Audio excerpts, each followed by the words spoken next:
Well, it was a good game for us. I thought we did some really good things. I thought obviously we didn't shoot the ball well, but defensively, I thought our first half defense was really, really good. And I also was really proud of our crowd today. I thought our crowd was really engaged, and obviously there was a lot of stop and play, so that part's a little bit unfortunate. But man, we have good moments. We have really good moments, and I think the world of Texas A&M. So for us to be able to do some of the things that we were, especially in that first quarter, I was really impressed with us. What can you tell us about Reagan? And when you lost Reagan, how did you feel like your team handled that? I mean, you lose any player, but, you know. Well, we don't necessarily have any details yet, and I haven't really been briefed. I haven't been able to talk to our trainer yet, but hoping for the best, obviously. I think that this team is one that is a really resilient group. So did we respond great? I don't know, but I felt like we showed up and we kept going. And that's what you have to do. That's what she wants. That's what we want to be able to do. I'm hoping that she's going to be in practice tomorrow. So that's my hope right now, but I don't know. And but whatever happens, this we faced a lot of different things, and so we know that at the end of the day, we're all in it together, and that we all go forward together. You played last year without her, and you had a really good We don't team. want to play without her. I know you don't. I know. Okay. My point is I want to make sure that was clear. you didn't have to make a big adjustment, did you, is my point. I mean, you just kind of threw Skylar in there. Well, here's the adjustment. It's not necessarily in the X's and O's. That's not the adjustment you have to make when something happens. It doesn't matter what happens to anybody. When something happens to a really connected group, you're shaken a little bit. And so it's not about then all of a sudden. Now, I do think we didn't necessarily respond, and we shot the three ball a little bit too much in the fourth quarter, and we didn't necessarily get the paint production we needed to. But also part of that was that's going to be what they give you a little bit. And also there was so much stop and play. So way too many fouls. Yep. And we've got to be able to keep the ball flowing, because when we did, that's when we had a nice little back cut. When we're staring at the back cut, we're turning it over when it's on a set. So that's where I think for us, we've got to find a way to keep the flow going in the game regardless of who's on the floor. But I am proud of how we overcame that emotion when anything happens to anyone. Y'all's defense held Texas A&M to a 26.9 shooting percentage and gave them 22 personal fouls as well. How do you think your defense has improved this season?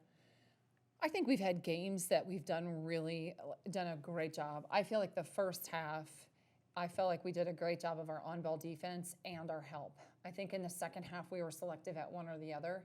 And so sometimes our on-ball defense was great, but our secondary help wasn't there. So, or vice versa. And so I think we fouled too much in the second half. But the first half, going back, I think, and we'll watch that and we'll say that was as good a half as any that we've had from the defensive end. And I think this team wants to guard. We do. We want to. And we need to guard because we're capable of guarding.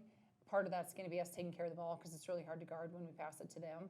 But I do feel like we are going to get better. We're trying things when we want to play together, and we can out-team anybody, but we have to show up as a whole team every day, regardless of the end. Texas A&M's coach just told us that the three-point shot isn't really their game.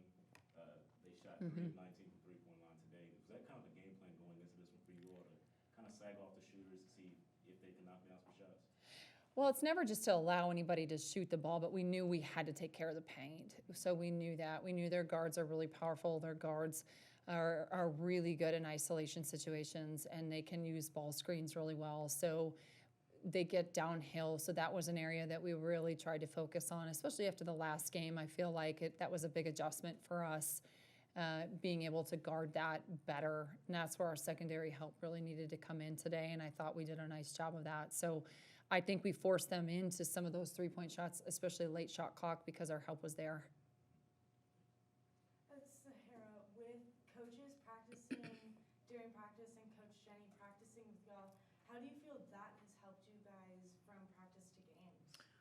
I think it's helped us be way more connected. I think when we're all on the same page, the players and the coaches, they get to see what we get to see on the floor, and we just get different perspectives. I think it's definitely helped us. Like, we're super connected. I think we're making reads and seeing things that we once weren't seeing. And so I think just having Jennie and the rest of the staff step in, it's also like a confidence thing. Like, she'll give you confidence when she's in. I can take it too. That fast. too, like, and I just, she's intense, and I love it. Like, I love that about her, that she can step in and show you, no, you're not doing this. Let me show you how to do it.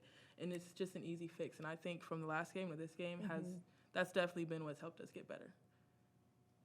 Jennie, you had, turnovers has been a problem, we know that, but you had 17 tonight. Now, sometimes the number is not really what it really matters. What did you think of how your team handled the ball tonight? Was it better? Well, I mean, it's half of what we had in the game a time ago, but That's why I know, James, I know. No, I hear you. How do you look at it? Yeah, I think the turnovers that we're going to keep working on are our post-entry passes. So we've got to keep working on that area. And so we probably had, I don't know, a couple that I can think of. Yep. On that, and we need to be better receivers. We need to be better passers. We need to understand angles. That those we might have, because we're still working on that. We're going to have some in the fast break a little bit. Now, some of our decision making I felt like got a little bit better, but we're all on the bench yelling, no, no, no. We've got to be able to look some things off. We're such a connected team that sometimes when we miss somebody, we really feel bad. Or we missed them and then we try to get it. We can't try to get it the second time. There's too many athletes out there that can overcome, and great basketball teams and great basketball players. And so if we don't go right away, then we have to move on. I felt like we had less of those tonight than we've had. So we were able just to look something off, get reversals, get better ball movement. The silly ones that we have to get rid of. We can bust out on outlets. We can do a better job of getting the ball advanced up the floor and not all on the sideline and throwing it out of bounds. Those are the ones that we've just got to do a better job with. Anything else, guys? Perfect. Thank you, guys. You guys, thank you. Appreciate you. Boomer.